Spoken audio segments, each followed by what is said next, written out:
Hello bachcho, let's read this question. The question says that if measured by a spring balance, then 1 kg of salt will weight more at equator, poles, center of earth, same at all places. We have to choose the correct option. तो आइए बच्चों, सबसे पहले हम discuss कर लेते हैं की कंसेप्ट। जो आपको की कंसेप्ट को एक्सप्लेन करने के लिए ही हमने यहाँ पर ये डायग्राम जो है वो ड्रॉ किया है, जिसकी हेल्प से आप अच्छी तरह से ये कॉन्सेप्ट को समझ पाएंगे। राइट, देखिए जो अर्थ है उसका शेप जो है वो इस तरह से होता है एलिप्टिकल। पोल पर थोड़ा सा ये फ्लैटन होती है एंड ये है इक्वेटर। तो हम इसको मार्क कर देते हैं, equator and north pole and south pole. तो अगर मैं सेंटर की बात करूं, this one is the centre point. तो सेंटर पॉइंट से पोल का जो भी डिस्टेंस है उसको हम आर पी से रिप्रेजेंट करें, और सेंटर पॉइंट से ये इक्वेटर का जो एंड पॉइंट आ रहा है यहाँ पे, इसको हम आर ई से रिप्रेजेंट करें। तो ऐसे कंडीशन में हम कैलकुलेशन किस तरह से करेंगे आइए आपको बताते हैं। सबसे पहली बात तो ये है कि हमें मालूम होना चाहिए कि at the centre of earth are जो है वो क्या हो जाएगा, 0 हो जाएगा, first point.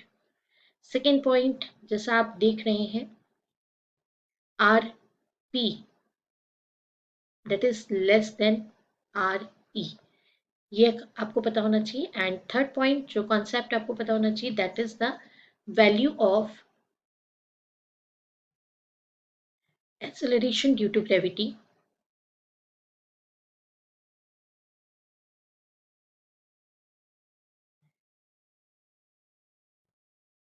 that is small g।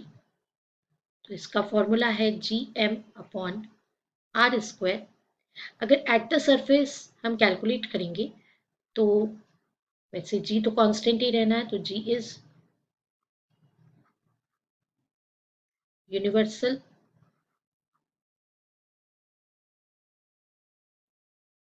Gravitational constant, capital M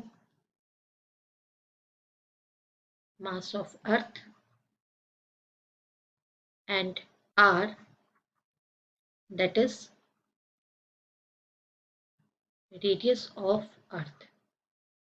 तो ये हमारे कॉन्सेप्ट हैं जिनको हम यूज करेंगे सॉल्यूशन में। आइए अब देख लेते हैं सॉल्यूशन।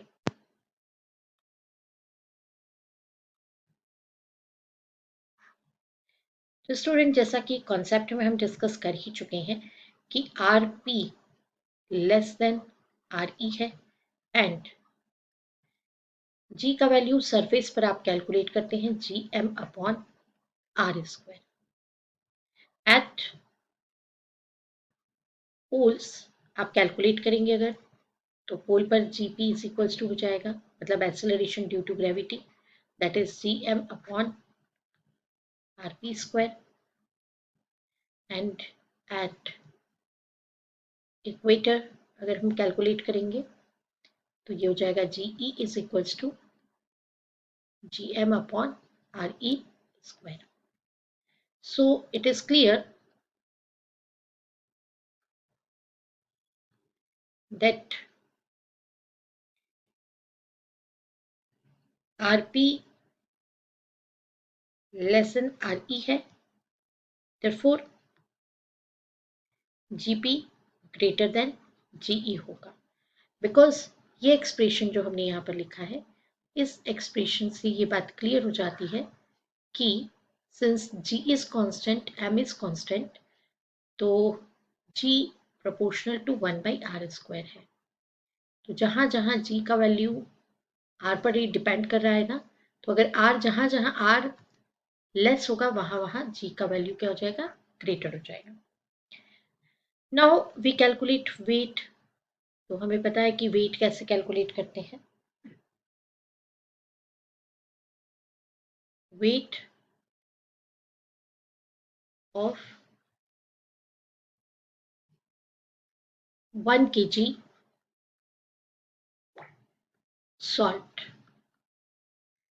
ओके, तो 1 kg सॉल्ट को अगर आप वेट कर रहे हैं, वेइंग कर रहे हैं एट पोल, तो that is W equals to mass into GP. अब ये वेट जो है ये 1 × GP हो जाएगा। Obviously weight at pole WP is equal to GP. Weight at equator WE is equals to, ये 1 kg salt है तो 1 × GE, that is equals to WE is equals to GE। Since हम ये पहले ही बता चुके हैं कि GP ग्रेटर देन क्या है, GE से, ये हम कैलकुलेट ही कर चुके हैं। तो since GP greater than GE, therefore WP greater than WE, that is weight at pole is greater than weight at equator।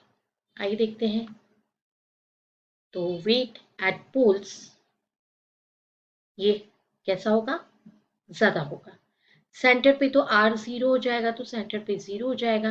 Comparison तो हमको इक्वेटर और पोल्स का करना था। ओके, तो ये हमने कर लिया। और डी ऑप्शन पे तो हम जा ही नहीं सकते क्योंकि सेम एट ऑल प्लेसेस दे रहा है, तो ये वाला तो रॉन्ग होने वाला है। तो यहाँ पर right option is option B. I hope you understood it well. Best of luck. Thank you.